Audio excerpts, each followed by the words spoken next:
नमस्कार, बहुत स्वागत है आप सभी का। और सबसे पहले हमारे करोड़ों दर्शकों का बहुत बहुत आभार। एक बार फिर जी मध्य प्रदेश छत्तीसगढ़ की बादशाहत लगातार बरकरार है, क्योंकि मार्केट शेयर 25.8% के साथ मध्य प्रदेश छत्तीसगढ़ नंबर 1 बना है एक बार फिर से। और इसके लिए दर्शकों का बहुत बहुत आभार। दर्शकों की पहली पसंद एक बार फिर बना है आपका चैनल जी मध्य प्रदेश छत्तीसगढ़, और भरोसे के लिए दर्शकों का बहुत बहुत आभार। तो खबरों की कसौटी पर, भरोसे की कसौटी पर हमेशा से जी मध्य प्रदेश छत्तीसगढ़ खरा उतरा है और आगे भी ऐसे ही उतरता रहेगा। लगातार छठे हफ्ते हमें नंबर 1 बनाने के लिए हमारे तमाम दर्शकों का बहुत बहुत आभार। इस प्यार के लिए, इस भरोसे के लिए, जिस तरह से हम आपके सरोकार की खबरें सबसे पहले दिखाते हैं, इसी तरह से दिखाते रहेंगे। और जी मध्य प्रदेश छत्तीसगढ़ ग्राउंड जीरो पर जाकर हकीकत दिखाता रहेगा कि किन परेशानियों से आप जूझ रहे हैं, कौन से काम आपके नहीं बन पा रहे हैं। सारे मुद्दे जी मध्य प्रदेश छत्तीसगढ़ सबसे पहले उठाता है। कानून व्यवस्था का सवाल हो या फिर आपकी रोजमर्रा की जिंदगी से जुड़ा कोई भी सवाल हो, कैसा रहने वाला है मौसम, या फिर क्या महंगा होने वाला है और क्या आपके लिए सस्ता होने वाला है, सारी जानकारी जी मध्य प्रदेश छत्तीसगढ़ सबसे पहले अपने दर्शकों तक पहुंचाता है। और यही वजह है कि एक बार फिर से जी मध्य प्रदेश छत्तीसगढ़ नंबर 1 बन गया है बार्क की रेटिंग में। एक बार फिर से जी मध्य प्रदेश छत्तीसगढ़ की बादशाहत बरकरार है। 25.8% के साथ जी मध्य प्रदेश छत्तीसगढ़ नंबर 1 बना है। और इस भरोसे के लिए, इस विश्वास के लिए हमारे करोड़ों दर्शकों का बहुत बहुत शुक्रिया।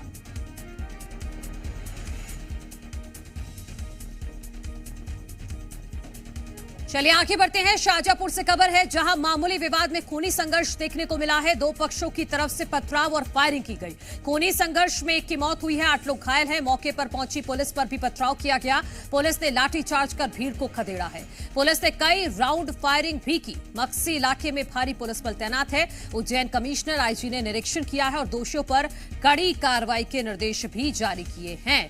तो शाहजहांपुर में बवाल हुआ। यहां पर मामूली बात पर खूनी संघर्ष हुआ, जिसमें एक व्यक्ति की जान चली गई है। 8 लोग घायल हैं। अस्पताल की तस्वीरें आप देख रहे हैं, जहां पर इन घायलों को भर्ती कराया गया है। और दूसरी तस्वीर, ये मौके की तस्वीर है, जहां पर पुलिस भी पहुंची और उज्जैन कमिश्नर ने भी जायजा लिया है और साथ ही साथ दोषियों पर कड़ी कार्रवाई का भरोसा भी दिया गया है। छोटी सी बात थी और छोटी सी बात को लेकर यहां खूनी संघर्ष हो गया। और यहां तक कि जब पुलिस पहुंचती है मौके पर, तो पुलिस पर भी पथराव किया गया, जिसके बाद पुलिस ने लाठीचार्ज किया।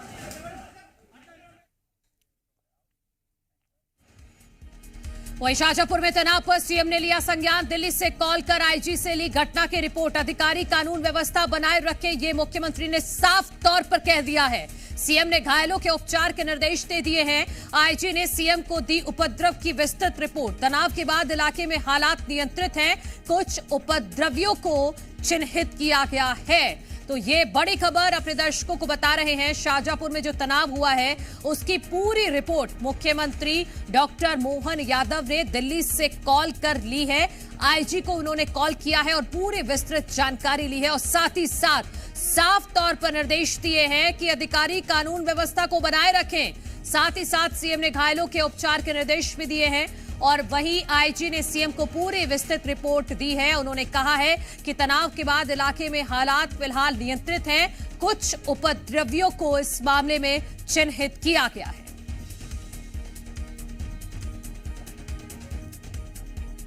और इसी बीच एक बड़ा अपडेट, शाहजहांपुर में तनाव के बाद धारा 163 लागू कर दी गई है। तनाव के बाद से शहर में बाजार नहीं खुले हैं। एहतियातन शहर में भारी फोर्स की तैनाती की गई है। शहर में गश्त कर रहे पुलिस के अधिकारी, मक्सी इलाके में स्कूल भी बंद रहे हैं। तो ये बड़ा अपडेट अपने दर्शकों को दे रहे हैं। धारा 163 लागू की गई है, यानी कि 2 से ज्यादा लोगों को इकट्ठा नहीं होने दिया जाएगा। और तनाव के बाद शहर में बाजार भी नहीं खुले हैं। भारी फोर्स की तैनाती की गई है। पुलिस लगातार गश्त कर रही है। और जो मक्सी इलाका है, जहां पर यह पूरा विवाद हुआ, वहां पर स्कूल भी आज बंद रहे हैं। ये बंद की तस्वीरें हम आपको दिखा रहे हैं। ये रात की तस्वीरें हैं जब कमिश्नर निकले थे सड़कों पर और उन्होंने पूरे हालात का जायजा लिया था, और साथ ही साथ हम आपको दिन की तस्वीरें भी दिखा रहे हैं जब पूरा बाजार बंद रहा है। भारी पुलिस बल की मौजूदगी है मक्सी इलाके में खास तौर पर, और यहां पर स्कूल भी आज बंद रहे हैं।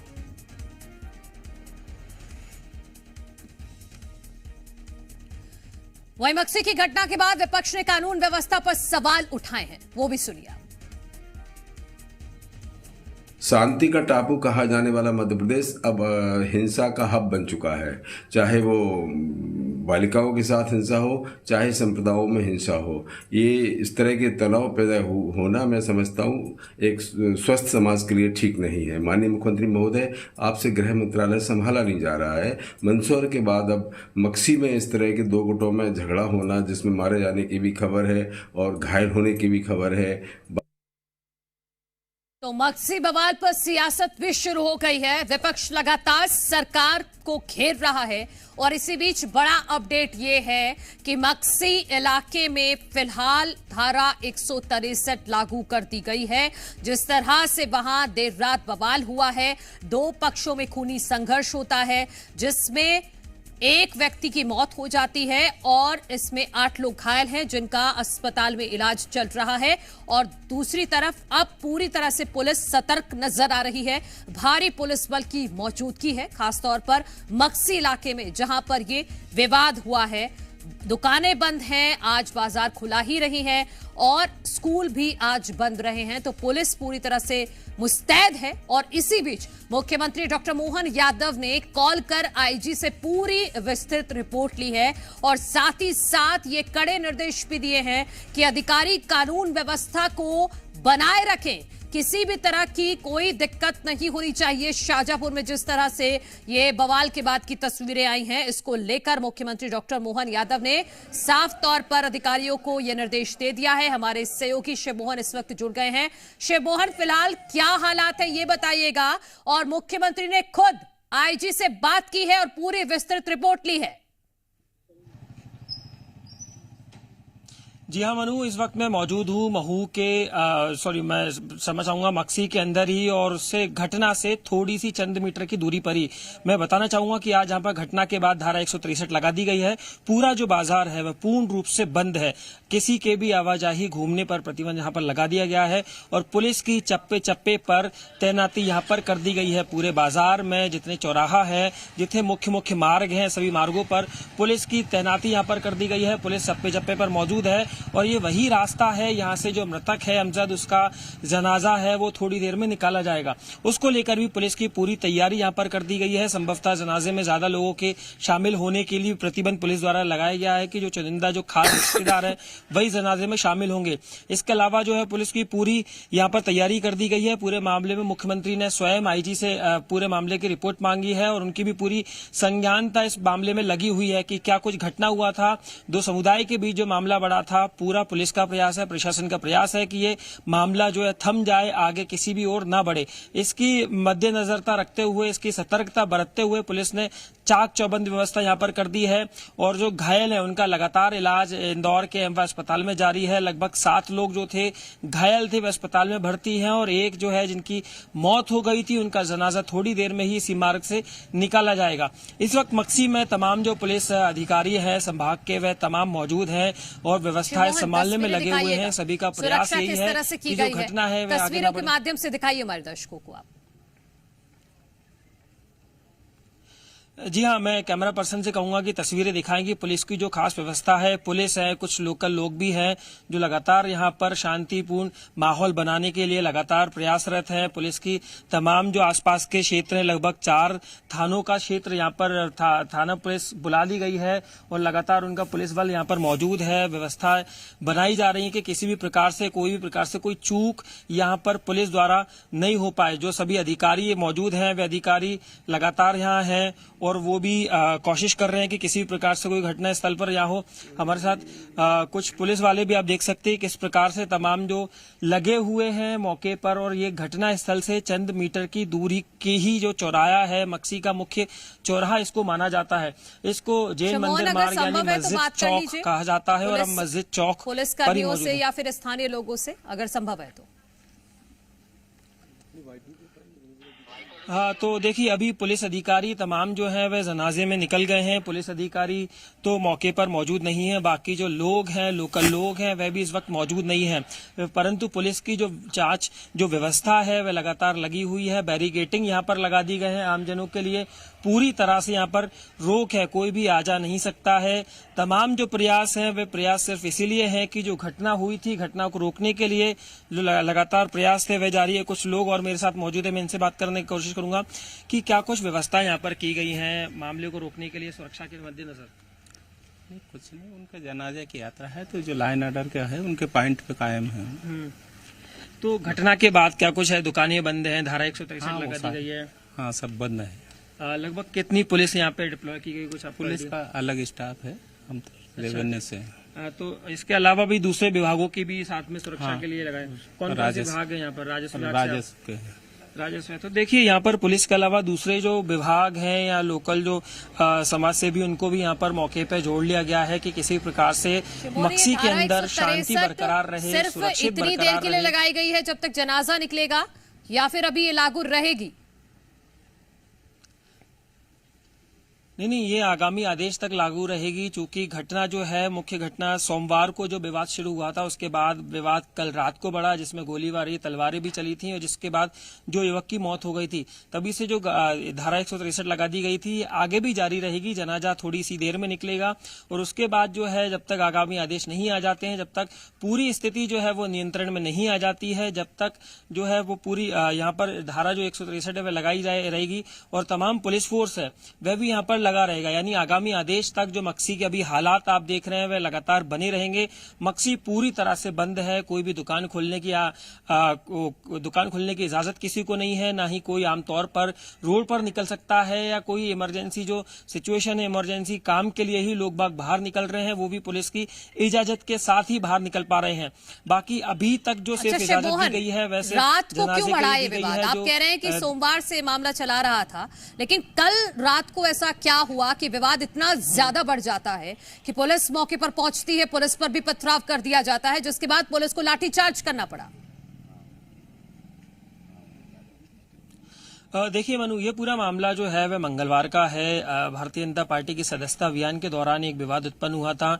एक ही समुदाय के दो लोग थे, इनके बीच विवाद उत्पन्न हुआ, परंतु विवाद बढ़ते बढ़ते दो समुदाय तक आ गया। वह सोमवार को विवाद एक ही समुदाय के दो लोगों के बीच में था, परंतु कल वापस से वह विवाद बढ़ा, और जिसमें दूसरे समुदाय की एंट्री इस विवाद में हो गई। तो मुख्यतः ये विवाद है कल रात को दो समुदाय के बीच हो गया था, जिसमें कई सारे लोग दो अलग अलग समुदाय के बीच में थे, जिनके बीच में झड़प शुरू हुई, और झड़प बढ़ते बढ़ते पत्थर फेंकने तक पहुंची, तलवारबाजी तक पहुंची, और इतना ही मामला नहीं रुका, मामला बढ़ते बढ़ते गोलीबारी तक पहुंचा। और इस गोलीबारी में एक नहीं, दो नहीं, लगातार 7 से 8 युवक घायल हो जाते हैं, और इसमें एक युवक की मौत हो जाती है, जिसके बाद ये मामला लगातार बढ़ते जाता है। और आसपास के एक नहीं, दो नहीं, लगभग 4 पुलिस थानों का बल यहाँ पर बुला लिया जाता है उनकी सुरक्षा, जहां से जनाजा निकलेगा, और वहां किस तरह की व्यवस्था है? हाँ, मैं बताना चाहूंगा कि इस वक्त ये मुख्य चौराहा मक्सी का माना जाता है, इसको मस्जिद चौक बताया जाता है, और ये जो मैं रूट बताना चाहूंगा कि इसी रूट से जो है जनाजा आएगा, जिसकी पूरी पुलिस फोर्स लगा दी गई है, चप्पे चप्पे पर पुलिस की तैनाती कर दी गई है। और इतना ही नहीं, जनाजे के साथ तमाम जो पुलिस के बड़े अधिकारी हैं वह भी मौजूद है। वह कोशिश कर रहे हैं कि जनाजा शांतिपूर्वक निकल जाए, किसी भी प्रकार का कोई भी हंगामे की स्थिति यहाँ पर निर्मित ना हो, जिसका पूर्ण रूप से प्रयास किया जा रहा है। आप नजर बना के रखिएगा, आगे भी हम आपसे अपडेट लेते रहेंगे। फिलहाल बहुत शुक्रिया आपका तमाम जानकारी के लिए। ये ग्राउंड रिपोर्ट आप देख रहे थे मक्सी इलाके से, जहां पर अभी भी तनाव बरकरार है। इस खबर से जुड़ा हुआ अपडेट आपको पहुंचाता रहेगा जी मध्य प्रदेश छत्तीसगढ़। फिलहाल श्योपुर से खबर है, जहां उपचुनाव से पहले भारतीय जनता पार्टी में कलह देखने को मिल रही है। चुनाव से पहले कार्यकर्ता पार्टी छोड़ रहे हैं। किसान मोर्चा के जिला उपाध्यक्ष ने इस्तीफा दे दिया है। दीपेंद्र राजावत ने इस्तीफा दिया है। 15 समर्थकों के साथ इन्होंने पार्टी से इस्तीफा दिया है। पार्टी में बढ़ती गुटबाजी का आरोप लगाया है। कार्यकर्ताओं की सुनवाई नहीं होने का हवाला भी इनकी तरफ से दिया गया है। तो ये बड़ी खबर अपने दर्शकों को बता रहे हैं। श्योपुर में उपचुनाव से पहले भारतीय जनता पार्टी में कलह दिखाई दे रही है। चुनाव से पहले कार्यकर्ता पार्टी छोड़ रहे हैं। किसान मोर्चा के जिला उपाध्यक्ष ने इस्तीफा दे दिया है। दीपेंद्र राजावत ने इस्तीफा दिया है अपने 15 समर्थकों के साथ। हमारे सहयोगी श्योपुर से परमेश्वर जुड़ गए हैं। परमेश्वर, दीपेंद्र राजावत ने इस्तीफा दिया है, इसके पीछे की क्या वजह है? क्योंकि बड़ी बात वो कह रहे हैं कि पार्टी में गुटबाजी है। जी, ये उपचुनाव से पहले भाजपा के लिए अच्छी खबर नहीं है। जिस तरह से भाजपा कार्यकर्ता अपने बात सुनवाई नहीं होने को लेकर इस्तीफा दे रहे हैं, पार्टी में गुटबाजी को लेकर इस्तीफा दे रहे हैं। उन्होंने साफ जिला अध्यक्ष को पत्र लिखकर यह किया है और भाजपा की सदस्यता से भी इस्तीफा दिया है और अपने पूरे पदों से इस्तीफा दिया है। उनके किसान मोर्चा के उपाध्यक्ष हैं जो विजयपुर विधानसभा 2 जो भाजपा अभी चुनाव लड़ने वाली है, वहां पर वन मंत्री जो रामनिवास रावत चुनाव लड़ेंगे भाजपा से और वो चुनाव जल्द ही है। और इन जो दीपेंद्र राजावत है वो कराल के रहने वाले हैं और इन कराल में इनका अच्छा होल्ड भी है। हाँ। और मतलब नुकसान है भारतीय जनता पार्टी को देने वाले हैं। जी परमेश्वर, यानी नुकसान है भारतीय जनता पार्टी को। बिल्कुल बिल्कुल, इससे भारतीय जनता पार्टी को नुकसान होना तय है, क्योंकि जिस तरह से ये चुनाव से पहले इस तरह की कलह की जो खबरें बाहर निकलेंगी तो उससे कहीं ना कहीं कांग्रेस पार्टी को शायद फायदा मिल सकता है। और चुनाव में ये देखने को मिलेगा लगातार भाजपा में गुटबाजी का आरोप यहाँ पर दीपेंद्र राजावत जो किसान मोर्चा के उपाध्यक्ष उन्होंने लगाया, उनकी तरफ से लगाया गया है और उन्होंने अपने 15 समर्थकों के साथ पार्टी भी छोड़ दी है। बहुत शुक्रिया आपका तमाम जानकारी के लिए। और इसी बीच सुकमा से खबर है, जहां नक्सलियों ने की ग्रामीण की हत्या। धारदार हथियार से ग्रामीण की हत्या की गई है। एएसपी ने की ग्रामीण की हत्या की पुष्टि। सोयम पांडु के तौर पर मृतक की पहचान की गई है। भेज्जी थाना क्षेत्र के भंडार पदर का यह पूरा मामला बताया जा रहा है, जहां पर नक्सलियों ने एक ग्रामीण की हत्या कर दी है। तो ये इस वक्त की बड़ी खबर अपने दर्शकों को बता रहे हैं। नक्सलियों ने ग्रामीण की हत्या कर दी है। भेज्जी थाना क्षेत्र का यह पूरा मामला बताया जा रहा है।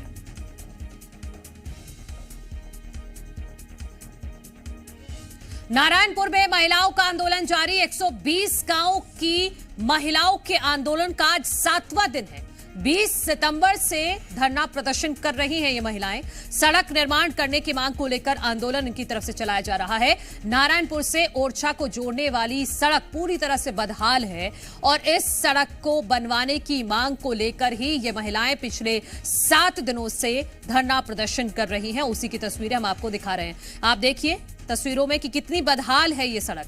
और ये जो सड़क है नारायणपुर से ओरछा को जोड़ती है और इस सड़क पर हर रोज भारी वाहनों का आना जाना है, जिसकी वजह से ये सड़क पूरी तरह से खस्ता हाल हो चुकी है और ये महिलाएं खासतौर पर बहुत परेशान हैं।